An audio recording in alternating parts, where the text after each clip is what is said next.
Power Hour. It is 8 minutes after the hour, wherever you're sitting, and we are so thrilled to have Gerald Celente joining us today.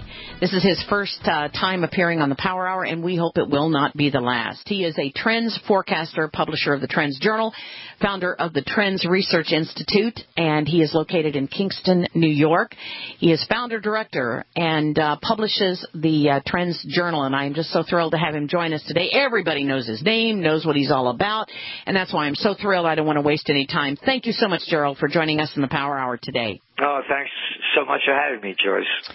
Man, I just cannot believe what happened with gold and silver yesterday, and I'm sure you are probably in Trends Research, and I do hope you will all visit trendsresearch.com dealing with this issue because everybody's kind of in a state of surprise. What are your thoughts? Well, part of the subscription is we do trends in the news every day. Mm-hmm. So this came as no surprise to the subscribers of the Trends Journal. I started seeing the information coming out and really believed that there was going to be a heavy downdraft, and I said so. It began really when about a week and a half ago, less than that, when the Cyprus news came out that they were going to be selling some 10 tons of gold to pay for that bailout. And that started rattling the markets because then they figured, well, if that happens in Cyprus, and when you look at the Eurozone, countries that are in trouble economically like Portugal, Italy, they have very, very heavy supplies of gold. And so in order to pay for their debt, then the thinking became, okay, they're going to be dumping gold on the market. That's number one. Number two was when Deutsche Bank... Been missing. The Trends Journal. Sorry about that. Okay. Sorry. When Deutsche Bank and Goldman Sachs put out their forecasts, all of a sudden, out of nowhere, and I've been watching this stuff for a lot of years, I began trading gold in 1978. My first buy of gold was $187.50 an ounce. Wow. And I went through the first crash in 1980. So, I have some experience in the emotion of the time. And I said right away when that came out, I said, something's amiss over here.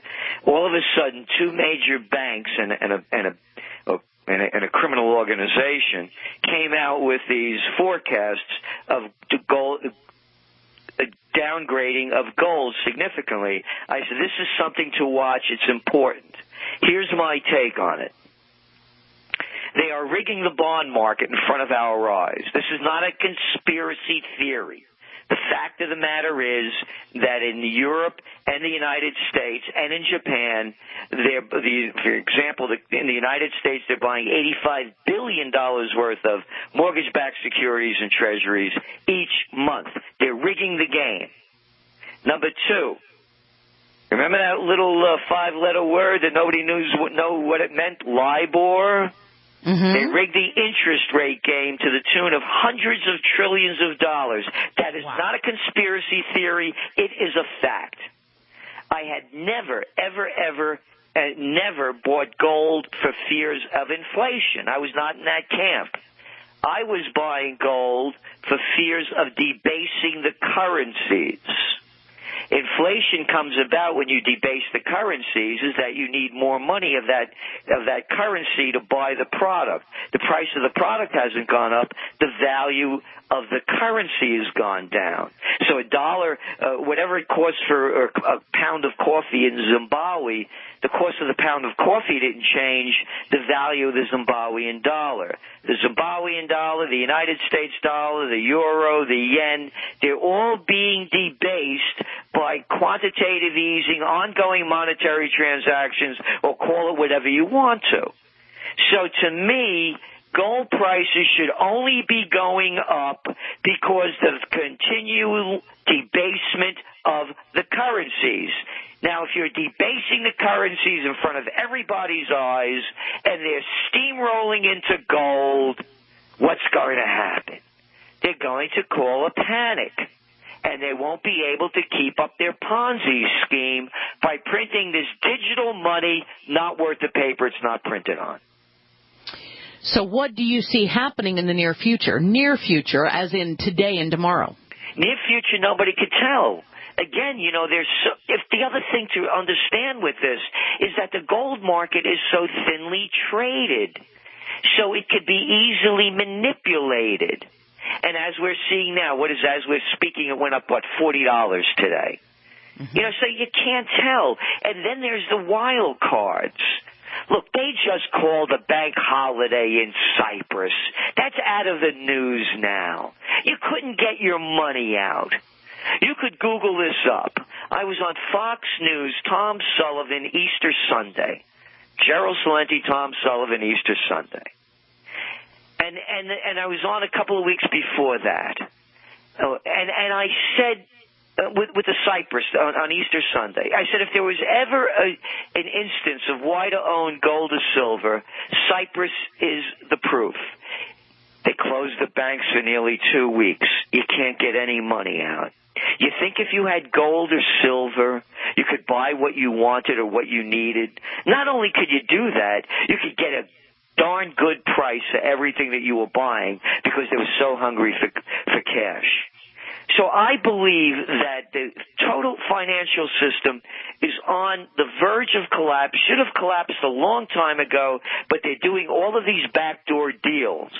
Like, we didn't know that the Federal Reserve was dumping in an estimated $23 trillion worth of financing to banks around the world. We didn't find that out. Only one time we found out because of Ron Paul when he was in and they forced him to release the information. One time, I believe it was back in 2011. So you don't know what they're doing behind the closed doors to prop this up. But I'm in gold for the long term. I'm not a speculator. Well, I started seeing something happening when Goldman Sachs a few weeks ago said, get rid of your gold, it's going to go down to $1,200. And then I saw you on Tom Sullivan, you did an amazing job, and I was absolutely agreeing with you on that. But then you've got the Fox Info babes, the cleavage babes there that are saying, oh, get rid of your gold, get rid of your gold. The flight to safety is gone in gold. So you've got mixed messages coming from Fox Business, which is really just covering their backsides, it seems to me. Your thoughts on that? Again, I can't speak for anybody else. I've been doing this. You go to our website, trendsjournal.com, trendsresearch.com, either one. Look at our forecast sheet, and you'll see it right there in black and white. Mm-hmm. I said the bottom of gold was at $275 an ounce, and I said it was the beginning of the gold bull run. I can't see gold prices. The cost of production right now is $1,200 an ounce. The cost of production of gold is $1,200 an ounce. Now, let's look at the Dow. What is it? It's a little bit over where it was in 2007. Accounting for inflation, it's down. It should be about another 1,000 points higher. And they're bragging that it went up. Look at the price of gold in 2007 to now. Even with the downdraft, it's double the amount. Mm-hmm. So to me, gold is golden. And it's been around since the written word has been, Yeah. So it's not going anywhere. And again, why would anybody want to own digital money not worth the paper it's not printed on? Here's the fact of the matter.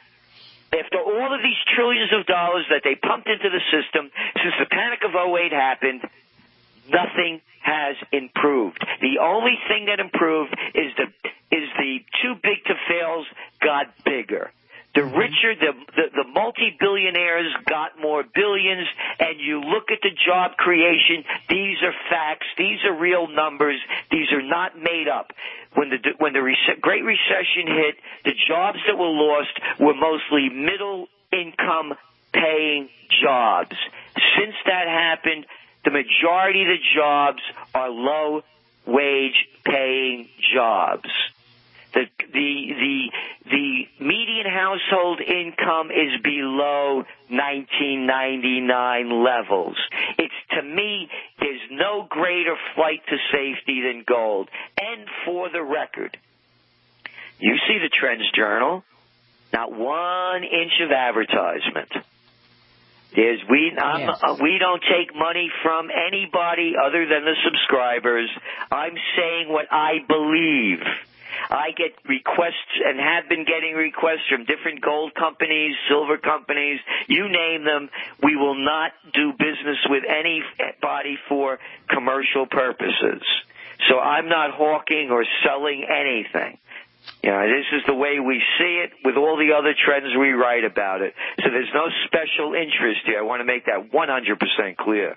And I really appreciate that, and I want to encourage you to go to Trends Journal. If you have not subscribed to that and you want to know what's going on, I mean, you predicted what was going to happen in the 1980s. You predicted so many of the events that have come along.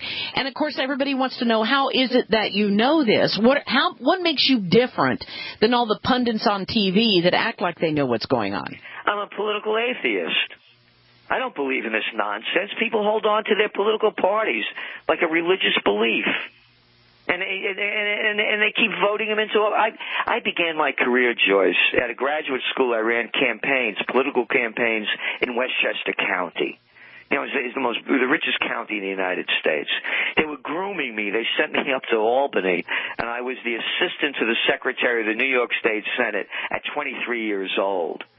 I taught and designed one of the first courses at St. John's University in American Politics and Campaign Technology, and I spent several years in D.C. as a government affairs specialist for the chemical industry.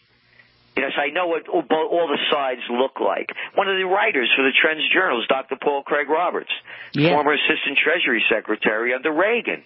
We're grown men. We don't follow belief systems put out by politicians. And again, we're not selling anything. So we're looking at the world for what it is and not the way we want it to be. We're not selling agendas. Hey, I want to thank you so much for joining us. I know you only had 10 minutes for us today. Thank Zeke for getting you on today. He did a wonderful job in supporting you. Thank you so much, Gerald Celente. Thank you, Joyce. You have a blessed day.